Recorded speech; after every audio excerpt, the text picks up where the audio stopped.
41A का notice जब किसी को आया तो मतलब ये है कि कोई भी केस हुआ दर्ज कहीं पर भी और उसमें आपसे पुलिस कुछ इन्वेस्टिगेशन, कुछ पूछताछ करना चाहती है।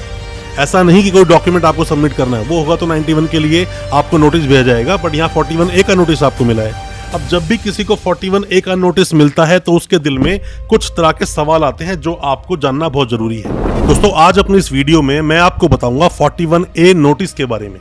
41A सीआरपीसी को आप जब पढ़ेंगे तो वहां पर 41A के अंदर भी चीजें कुछ मेंशन है जो आपको समझनी चाहिए। दोस्तों, 41 जो सेक्शन है सीआरपीसी का, the code of criminal procedure, जो 1973 का जो एक्ट बोलता है, हालांकि काफी बड़ा है, पर इसमें 41A का एक नोटिस जो सेक्शन बोलता है उस पर काफी सारे सवाल हैं आप सभी के दिल में, क्योंकि बहुत सारे वो लोग जिनको ये नोटिस मिला है या फिर बहुत सारे वो लोग जिनको नोटिस ये मिलने वाला है बट उनको पता है किसी केस में उनका नाम आया है, कुछ पूछताछ पुलिस उनसे करने वाली है, या फिर कई लोगों के दिल में ये डर होता है कि हमें 41A का नोटिस मिला है, अगर हम गलती से चले गए पुलिस स्टेशन या पुलिस वाले के सामने चले गए तो हमें वो अरेस्ट कर लेगा। बहुत सारे नए वकील साहब जो भी नए वकील बने हैं, प्रैक्टिस में हैं अभी, या फिर वो लॉ स्टूडेंट जो जानना चाहते हैं प्रोसीडिंग को कि 41A की प्रोसीडिंग कैसे चलती है, आज सभी तरह के आपके डाउट्स मैं क्लियर कर दूंगा। जजमेंट के बारे में ही बताऊंगा, कौन से जजमेंट आए, पुलिस आपको कब अरेस्ट कर सकती है, कब अरेस्ट नहीं कर सकती, और अगर 41A का नोटिस आपको आया, आपने इन्वेस्टिगेशन ज्वाइन नहीं की तो पुलिस आपके अगेंस्ट क्या क्या कार्रवाई कर सकती है और कैसे आप आसानी से निकल पाएंगे। ये सभी जानकारियां आज आपको मिलेगी हमारी इस वीडियो के माध्यम से। ज्यादा कुछ जानने के लिए 41A सीआरपीसी के बारे में दोस्तों बने रहिए हमारी इस वीडियो के साथ। नमस्कार दोस्तों, स्वागत करता हूं फिर एक बार आप सभी का अपने इस यूट्यूब चैनल पर जिसका नाम है फाइट फॉर ट्रू। मेरा नाम है वीरेंद्र वर्मा। जैसा आप सभी जानते हैं, हम इसी तरह की लीगल अवेयरनेस की वीडियोस आपके लेकर आते हैं और आपको बनाते हैं कानूनी जानकार। दोस्तों, 41A का नोटिस है क्या? सबसे पहले आप ये समझिए कि 41A का नोटिस जब किसी को आया तो मतलब ये है कि कोई भी केस हुआ दर्ज कहीं पर भी और उसमें आपसे पुलिस कुछ इन्वेस्टिगेशन, कुछ पूछताछ करना चाहती है। ऐसा नहीं कि कोई डॉक्यूमेंट आपको सबमिट करना है, वो होगा तो 91 के लिए आपको नोटिस भेजा जाएगा, बट यहाँ 41A का नोटिस आपको मिला है। अब जब भी किसी को 41A का नोटिस मिलता है तो उसके दिल में कुछ तरह के सवाल आते हैं जो आपको जानना बहुत जरूरी है। सबसे पहली बात, क्या हमें पुलिस जाते ही अरेस्ट कर लेगी? दोस्तों, बिल्कुल पुलिस आपको अरेस्ट कर सकती है और ऐसा जरूरी भी नहीं कि पुलिस आपको अरेस्ट करेगी। क्यों? कि जब आपसे पूछताछ की और उस पूछताछ में सारे एविडेंस आपके साथ कनेक्ट हो गए या आपने जो जो चीजें बताई वो सारी चीजें आपके अगेंस्ट चली गई, क्योंकि आपको मामला तो पता नहीं है। पुलिस पहले पूरा मामला आपको बताएगी नहीं कि पूछताछ बाद में शुरू करेगी, पहले आपसे सवाल जवाब पूछना शुरू कर देगी पुलिस। आप देखोगे कि जब आपके पास 41A का नोटिस आता है उस पर FIR नंबर तो लिखा होता है बट FIR साथ में नहीं आती है। और पुलिस 41A का नोटिस जो भेजती है उसके बहुत सारे कारण भी होते हैं। सबसे पहला कारण, मान लीजिए कि आपकी इन्वेस्टिगेशन करनी है दिल्ली में और आप रहते हैं बिहार में, उड़ीसा में, गुजरात में, काफ़ी दूर रहते हो, मतलब कि आप बॉम्बे आप रहते हो, कहीं पर भी आप रह सकते हो, तो बहुत दूर है। तो क्या ये आने जाने का खर्चा ये पुलिस को मिल जाता है? मतलब आपको फ्लाइट से भेजेंगे उस पुलिस वाले को, आपके पास जाएंगे, आपको अरेस्ट करके लाएंगे। दोस्तों, ये सब ना खर्चे कई बार पुलिस को अपनी जेब से करने पड़ते हैं। दूर का मामला देखते हुए पुलिस आपके पास कई बार नहीं पहुंचती, 41A का नोटिस दे देती है, जैसे आप ज्वाइन करेंगे तब आपको अरेस्ट कर लेंगे। एक तो ये भी मामला बन जाता है। दूसरी बात दोस्तों ये होती है कि पुलिस के पास अभी कोई स्ट्रांग, कोई पुख्ता सबूत नहीं है। पुख्ता सबूत नहीं है, इसीलिए आपको नोटिस भेजा गया है, पूछताछ करेंगे, जब पुख्ता सबूत मिल जाएंगे तब अरेस्ट कर लेंगे। ये दूसरा पॉइंट इसका बन जाता है। अब तीसरा पॉइंट कि कब पुलिस आपको और नोटिस भेजती है। दोस्तों, जितने भी मामले 7 साल तक की कैद के होते हैं, मतलब किन किन मामलों में 7 साल तक की सजा का प्रावधान है, यहाँ तो मैंडेटरी बन जाता है कि आप 41A का नोटिस दोगे ही। अब सेक्शन कौन से बनते हैं यहाँ पर? 419, 420, 120B, ये किसी पर लगा है, 66D लगा है, जैसे कॉल सेंटर का मामला है, या मनी किसी का अकाउंट से उड़ा दी किसी ने, या चीटिंग कर दी, किसी के साथ में पैसा ले लिया उसका झूठ बोलकर। कॉल सेंटर बहुत चलते हैं दोस्तों, झूठ बोलकर पैसा उड़ाए थे अकाउंट से। ऐसे मामलों में बहुत नोटिस आते हैं। अभी मेरे पास एक रिसेंट में केस आया था, बल्लेबाजी ये कोई साइट चलती है उसका मामला था। तो ऐसे कई सारे दोस्तों मामले आते हैं। अब दोस्तों, चौथे पॉइंट में आप ये भी बोल सकते हो कि पुलिस को अभी सिर्फ शक है, अभी आपके अगेंस्ट कुछ भी पुलिस के पास नहीं, तो पुलिस ने आपको एक नोटिस भेज दिया कि आओ और इन्वेस्टिगेशन ज्वाइन करो, और जब हमें थोड़ा सा मिल जाएगा आपके अगेंस्ट तो आपको अरेस्ट कर लेंगे। ये 4 तरह के पॉइंट होते हैं जब मेजरली पुलिस आपको बुलाती है, 41A का नोटिस देती है।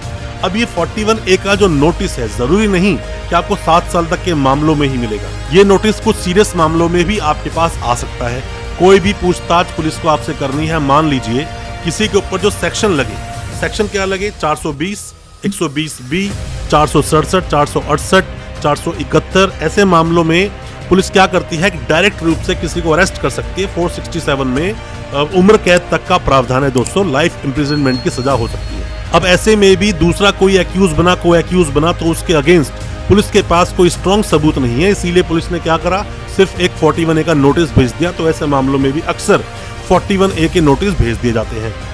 अब दोस्तों हमारे पास बहुत अलग अलग तरह के मामले आते हैं, क्योंकि हम क्रिमिनल प्रैक्टिस करते हैं, क्रिमिनल केसेस को ही देखते हैं। तो मामले कई सारे ऐसे भी आए कि जिसमें पुलिस ने सीधा जाके अरेस्ट कर लिया, 41A का नोटिस ही नहीं दिया।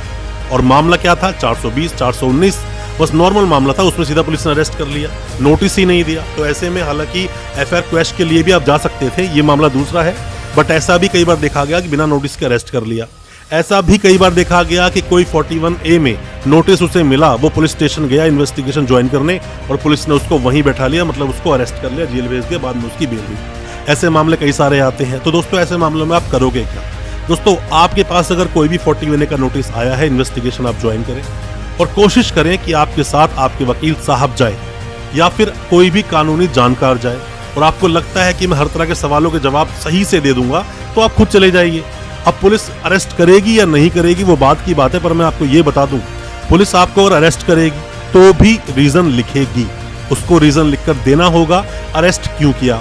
और पुलिस अगर आपको अरेस्ट नहीं करेगी तो भी वहां पे रीजन लिखेगी कि आपको अरेस्ट क्यों नहीं किया। तो डिपेंड करता है किस तरह से आपने सवाल जवाब जो वहां पे हुए, पुलिस स्टेशन में आपको बैठाकर जो सवाल पूछे गए उनके जवाब आपने किस तरह से दिए। बेहतर यही होता है कि आप किस जानकार को अपने साथ ले जाओ या अपने वकील साहब को साथ में ले जाओ। और दोस्तों ये तो चलो एक बात हुई कि हाँ पुलिस आपको अरेस्ट भी कर सकती है। अब बात ये आती है कि 41A का नोटिस हमारे पास आ गया, अब उसके बाद पुलिस आपके अगेंस्ट कार्रवाई क्या क्या कर सकती है। दोस्तों आपके पास 41A का नोटिस आया तो एफआईआर ऑब्वियसली बात है कहीं ना कहीं लॉन्च हुई होगी। 41A का नोटिस आया, आपने जाके इन्वेस्टिगेशन ज्वाइन नहीं की, पुलिस ने आपको दूसरा नोटिस दे दिया कि भाई फिर से सेकंड नोटिस आपके पास आ गया, फिर भी आपने पुलिस जाके इन्वेस्टिगेशन ज्वाइन नहीं की, 2 नोटिस आपको पुलिस ने दे दिए। अब पुलिस क्या करेगी? सीधा कोर्ट को अप्रोच कर लेगी आपका अरेस्ट वारंट मांगने के लिए कि ये बंदा नहीं आ रहा है, इन्वेस्टिगेशन ज्वाइन नहीं कर रहा है, कई सारी बातें होती हैं। मामले में BW बेलेबल वारंट इशू होता है, उसके बाद NBW इशू होता है, नॉन बेलेबल वारंट। फिर भी आप नहीं आ रहे हो, फिर भी आपके पास नोटिस भेजा जा रहा है, लगातार नहीं आ रहे हो, आप कोर्ट में पेश नहीं हो रहे हो, नहीं आप पेश हो रहे सामने पुलिस वाले के। अब आपके अगेंस्ट शुरू हो जाएगी 82 की प्रोसीडिंग, मतलब प्रोक्लेम्ड ऑफेंडर। इस पर मैंने डिटेल्ड वीडियो बनाया है, इस वीडियो को आपने अगर देखा हो तो अभी हम जो थंबनेल दिखा रहे हैं थंबनेल उसी वीडियो का है, इस वीडियो को भी आप देख सकते हैं। हालांकि इस वीडियो के एंड में मैं उस वीडियो को जरूर डाल दूंगा ताकि आप उस वीडियो को देख सके भगोड़े के साथ में किस तरह से इलाज करती है पुलिस या कोर्ट। 82 की प्रोसीडिंग चल जाएगी, फिर भी आप हाथ में नहीं आ रहे, अब 83 की प्रोसीडिंग चलेगी कुड़की की। हालांकि लंबा प्रोसेस है, पर मैं आपको बता दूं ये प्रोसीडिंग पुलिस फॉलो कर सकती है कोर्ट की सहायता से, कोर्ट ही ऑर्डर करेगा तभी आपकी ये प्रोसीडिंग चालू होगी। अगर पुलिस ने आपको अरेस्ट कर लिया बिना 41A का नोटिस दिए, बिना कोई स्ट्रॉन्ग रीजन टू बिलीव कि आपको अरेस्ट करना बहुत जरूरी है, बस ये नहीं कि पुलिस के पास पावर है किसी को अरेस्ट करने की तो किसी को भी अरेस्ट कर लेगी, वहां रीजन मेंशन करना ही पड़ेगा। अगर रीजन मेंशन नहीं करेंगे उनकी नौकरी पर बात आएगी। दोस्तों पुलिस वालों की, ऐसे जो पुलिस वाले होते हैं जो अपनी मनमानी चलाते हैं, उनको सीधा करने के लिए वकील साहब बड़े आसानी से कोर्ट में इनको बुला लेते हैं, सवाल जब पूछे जाते हैं तो सस्पेंड हो जाते हैं ये लोग, वर्दी तक उतर सकती है इन लोगों की अगर वो अपनी मनमानी करेंगे। ऐसे अपनी पावर का मिसयूज नहीं कर सकते, चाहे आपको अरेस्ट करें चाहे आपको अरेस्ट ना करें, दोनों के ही रीजंस लिख कर देने पड़ेंगे। पुलिस अपनी पावर का मिसयूज नहीं कर सकती। और ऐसे ही आपको अरेस्ट कर लिया, 41A का नोटिस नहीं दिया और कोई रीजन भी नहीं है उनके पास अरेस्ट करने का, तो ऐसे मामलों में हम बोलते हैं इल्लीगल अरेस्ट। ऐसे मामलों में हाई कोर्ट आपको जरूर जाना चाहिए। अब दोस्तों बात आती है कि 41A का जो नोटिस है आपके पास रिसीव हो गया, आपको लगता है कि अप्रीहेंशन है ऐसा कि अगर आप गए तो पुलिस आपको अरेस्ट कर ही लेगी, तो क्या रेमेडी है? अब जरूरी तो नहीं है कि पुलिस आप इन्वेस्टिगेशन ही करें, तो ऐसे में आप क्या करें, आप एंटीसिपेटरी बेल लगा सकते हैं। एंटीसिपेटरी बेल लगाएंगे सेशंस कोर्ट में, सेशंस कोर्ट अगर बेल डिसमिस मार दे तो आप जाएंगे हाई कोर्ट, हाई कोर्ट ने डिसमिस मारी जाएंगे सुप्रीम कोर्ट। पर मैं आपको दोस्तों बता दूं 41A में अगर आपने एंटीसिपेटरी बेल लगाई है आपको कुछ ना कुछ रिलीफ मिलेगा, जरूर आपको रिलीफ मिलेगा कोर्ट से, और आप उस केस में सही तरह से अपने आप को प्रेजेंट कर पाएंगे, साथ में अरेस्ट से बच भी सकते हैं। फिर भी एक और ऑप्शन मैं आपको दूंगा, अगर आपको लगता है कहीं कोई किसी तरह की इन्वॉल्वमेंट ही नहीं है तो आप 482 में आप क्वेश्चन के लिए जाओगे हाई कोर्ट। इनहेरेंट पावर है हाई कोर्ट को जिसमें कि वो एफआईआर को क्वेश कर देंगे और आप उस केस से पूरी तरह से निकल जाओगे, कभी वो केस चलेगा भी नहीं, क्वेश कर दिया जाएगा वो केस, और आपका जो नाम उसके बीच में आ रहा था, आपका नाम पूरी तरह से हटा दिया जाएगा। ये रेमेडी भी आप इस्तेमाल कर सकते हैं। अच्छे वकील अगर आपके साथ हैं, अच्छे क्रिमिनल वकील आपके अगर साथ हैं, तो आपको इन चीज़ों जरूर निकाल देंगे। ऐसा ना हो कि आप गलतियां कर लें, चीज़ों को समझ ना पाएं। अब दोस्तों बात आती है कि भाई 41A का नोटिस मेरे पास तो आया था सर, मैं गया, मैंने इन्वेस्टिगेशन ज्वाइन भी कर ली। अब ज्वाइन करने के बाद क्या हुआ, मैं गया वहाँ पर, मुझे सुबह बुला लिया, शाम तक बिठाए रखा, सवाल कुछ पूछे नहीं, मुझे बोल दिया ठीक है आप जाओ, अब परसों आना। अब सर मैं तो दिल्ली से गया हूँ, कहाँ पर कि मतलब उड़ीसा से मैं आया हूँ दिल्ली का नोटिस आया था सर मेरे पास, मैं उड़ीसा दिल्ली आ गया। मैं उड़ीसा से दिल्ली आया, मैं सुबह की अपने मतलब ट्रेन लेकर आया था, शाम की ट्रेन वापसी की थी, सुबह शाम तक बिठा लिया। पुलिस वाले बोलते हैं 2 दिन बाद फिर आना। सर मैं 2 दिन के बाद फिर से गया, फिर वही काम कि सुबह शाम तक बिठाया, फिर से वो बोलते हैं कि ठीक है दोबारा बुलाएंगे तब आना अगले हफ्ते।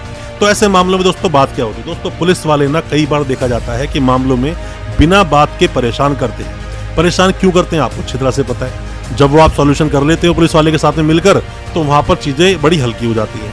और दोस्तों बात सारी क्या होती है, ऐसे पुलिस वाले अगर आपको परेशान करें तो आप यहाँ रेमेडी क्या लेंगे, और पुलिस परेशान करती ही है, आपको दोबारा बुलाएंगे ही। ऐसा नहीं कि एक बार में आपको निपटा देंगे, बुलाते ही है मैक्सिमम। अगर पुलिस परेशान करे, आपके पास जेन्युइन कोई भी रीजन है, तो सीधा आप पुलिस के आला अधिकारी जो है, मतलब उसकी थाने के SHO साहब हो सकते हैं, उसी एरिया के DCP साहब हो सकते हैं, कोई भी SP साहब हो, उन्हें जाकर कंप्लेंट दे दें कि सर मैं बहुत दूर से आया हूँ, इन्वेस्टिगेशन ज्वाइन कर ली, क्योंकि मुझे परेशान कर रहे हैं, और इनको बोलें कि जो भी पूछताछ करनी है मुझसे एक बार में कर लें, और अगली पूछताछ अगर करनी है तो मुझसे ऑनलाइन कर लें, मतलब मैं आ जाऊँगा किसी भी तरह से ऑनलाइन के सामने।